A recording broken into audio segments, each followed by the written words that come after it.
আসসালামু আলাইকুম বন্ধুরা, সব কেমন আছেন? আশা করি সকলে ভালো আছেন। তো বন্ধুরা, চলে এসেছি আজকে আবারও একটা নাস্তার রেসিপি নিয়ে।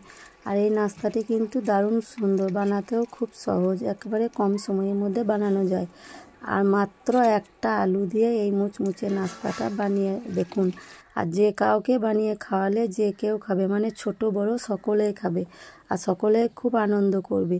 এই নাস্তা যদি বানিয়ে আপনারা বিকেলের চায়ের সঙ্গে খান, তাও খাওয়া হবে। তো বন্ধুরা, এই নাস্তা রেসিপিটি দেখার জন্য কিন্তু পুরো ভিডিওটা দেখতে হবে।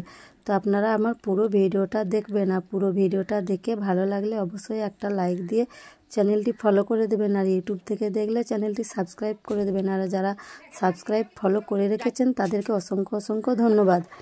তো বন্ধুরা দেখুন, আমি একটা পাত্র নিয়েছি, পাত্রে আমি নিয়ে নিলাম ময়দা। আপনারা চাইলে এটা গমের আটা দিয়েও বানাতে পারেন। তো ময়দাতে আমি দিয়ে দিলাম সামান্য পরিমাণ সাদা তেল, আর দিয়ে দিলাম কালো জিরে, আর দিয়ে দেবো স্বাদ মতো লবণ। তো এবার আমি ভালো করে পানি দিয়ে একটা ডো বানিয়ে নিয়েছি। দেখুন, ডো বানানো হয়ে গেছে। এখন আমি একটা আলুকে বানিয়ে নেব একটু লম্বা লম্বা করে, মোটা সাইজ করে। তো দেখুন, আলুটা বানানো হয়ে গেছে, আমি পরিষ্কার করে ধুয়ে নিয়েছি। এখন পানি আর লবণ দিয়ে আমি এটা 10 থেকে 15 মিনিট রেখে দেবো। এখন আমি একটা বাটিতে নিয়ে নেব একটা আলু সেদ্ধ। আলুটা আমি ভালো করে ভেঙে নেব। তো আমি এখানে একটা বড় সাইজের আলু নিয়েছি, আপনারা চাইলে ছোট সাইজের নিলে দুটো নিতে হবে। তো আলুটা ভেঙে নেওয়ার পর আমি দিয়ে দিলাম লঙ্কা কুচি, পেঁয়াজ কুচি, আদা রসুন বাটা, আর দেখুন দিয়ে দিচ্ছি 4টা বিস্কুট গুঁড়ো করে।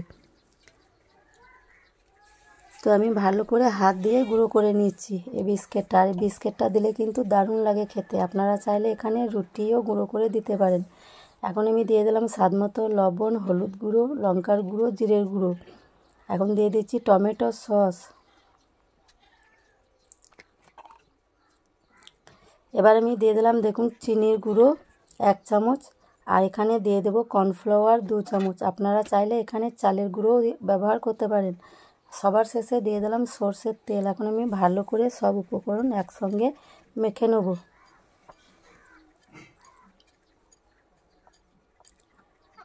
তো দেখুন, মাখা হয়ে গেছে, কত সুন্দর লাগছে। এক্ষুনি দেখুন, এখনই মনে হচ্ছে যেন কাঁচাই খেয়ে নেওয়া হবে।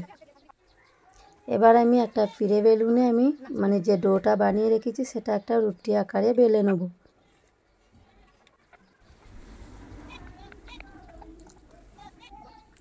তো বেলা হয়ে গেছে, আর দেখুন কতটা পাতলা করে বেলেছি। আর এখন আমি একটা ঢাকনার সাহায্যে ছোট্ট ছোট্ট করে কেটে নিচ্ছি।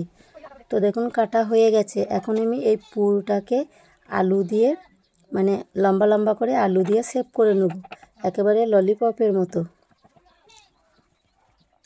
তো এইভাবে আমি সবগুলোই শেপ করে নেব। আর আলুটা নুন দিয়ে ভিজিয়ে রেখেছিলাম বলে আলুটা একটু নরম হয়ে গেছে। তো দেখুন সবগুলোই আমার রেডি হয়ে গেছে, সব নাস্তাগুলোই রেডি হয়ে গেছে। এখন আমি এই রুটিটাকে ভালো করে এই ললিপপের মতো নাস্তাটিকে আমি মুড়ে নেব। তো একটু হাত দিয়ে টেনে টেনে আমি মুড়ে নিচ্ছি। দেখুন এইভাবে এটাকে মুড়ে নিতে হবে, পুরো আলুটাকে ঢেকে দিতে হবে।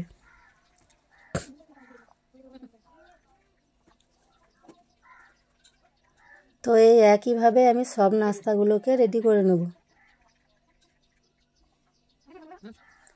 তো দেখুন সব নাস্তাগুলো রেডি হয়ে গেছে, এদিকে তেল গরম হয়ে গেছে। এবার আমি একটা একটা করে তেলের মধ্যে ছেড়ে দেবো। তো বন্ধুরা, দেখলেন তো কত সহজে একটা নাস্তা বানানো যায়। তো আপনারা বাড়িতে একবার হলেও ট্রাই করে দেখবেন, কিন্তু অবশ্যই দেখবেন। আর আমাকে জানাতে ভুলবেন না, অবশ্যই কমেন্টে জানাবেন। তো দেখুন আমি লাল লাল করে ভেজে নিচ্ছি, এবার পাত্রে তুলে নিয়েছি।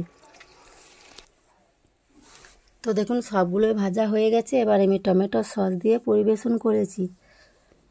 তো বন্ধুরা, দারুণ টেস্টি হয়েছে, এত সুন্দর টেস্টি হয়েছে কি বলবো। তো আপনাদের যদি ভালো লাগে অবশ্যই লাইক করে দেবেন। তো আজকের ভিডিও এই পর্যন্ত, আবার দেখা হবে পরের ভিডিওতে। আল্লাহ হাফেজ।